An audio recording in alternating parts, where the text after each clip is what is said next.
এবারের ঈদযাত্রার পবিত্র ঈদুল আজহার অগ্রিম ঈদযাত্রার টিকিট বিক্রি শুরু হয়েছে। আজকে 12 জুনের টিকিট দেওয়া হচ্ছে সকাল 8টা থেকে। আপনার পশ্চিমাঞ্চলের যে সকল আন্তনগর ট্রেনসমূহ রয়েছে সে সকল ট্রেনের টিকিট বিক্রি কার্যক্রম শুরু হয়েছিল।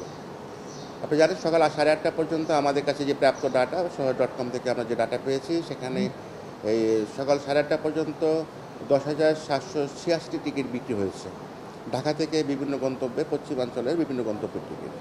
আর এই 10,000 টিকিটের জন্য আপনার প্রায় 60 লক্ষ হিট পড়েছে। আপনার সকাল 8:30টায় 60 লক্ষ হিট পড়েছে। এই হলো সকাল 8:30 পর্যন্ত আমাদের টিকিট বিক্রির পরিসংখ্যান। আপনারা জানেন যে আজকে 2টা থেকে আমাদের পূর্বাঞ্চলের টিকিট বিক্রি কার্যক্রম শুরু হবে। এভাবে ধারাবাহিকভাবে আপনার কাল 6 তারিখ পর্যন্ত আমাদের ঈদযাত্রার অগ্রিম টিকিট বিক্রি হবে।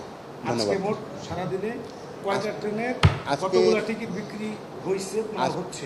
আজকে ঢাকা থেকে সারাদিনে আপনার 42 জোড়া আন্তনগর, ওটা 41 জোড়া রেগুলার নিয়মিত আন্তনগর এবং একটি স্পেশাল ট্রেন ঢাকা থেকে দেওয়ানগঞ্জগামী, এই সহ টোটাল 42 জোড়া আন্তনগর ট্রেনের প্রায় 33,000 টিকিট বিক্রি হবে।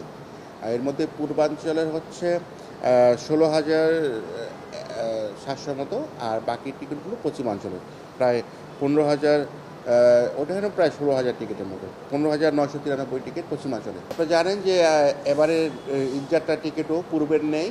আপনার পবিত্র ঈদুল ফিতরের মতো এবারের ঈদযাত্রার টিকিটও শতভাগ অনলাইনে দেওয়া হচ্ছে। আপনারা জানেন যে এখন প্রত্যেক সম্মানিত যাত্রী তাদের নিজ কর্তব্যশী তার নিজের মোবাইল থেকে বা কম্পিউটার থেকে বা অ্যাপ থেকে সরাসরি টিকিট কাটতে পারছেন।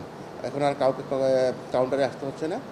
আর এখন পর্যন্ত খুব স্মুথলি টিকিট বিক্রি সবাই পেয়েছেন, কোনো রকম অভিযোগ বা অনুযোগ আমরা এখন পর্যন্ত পাইনি।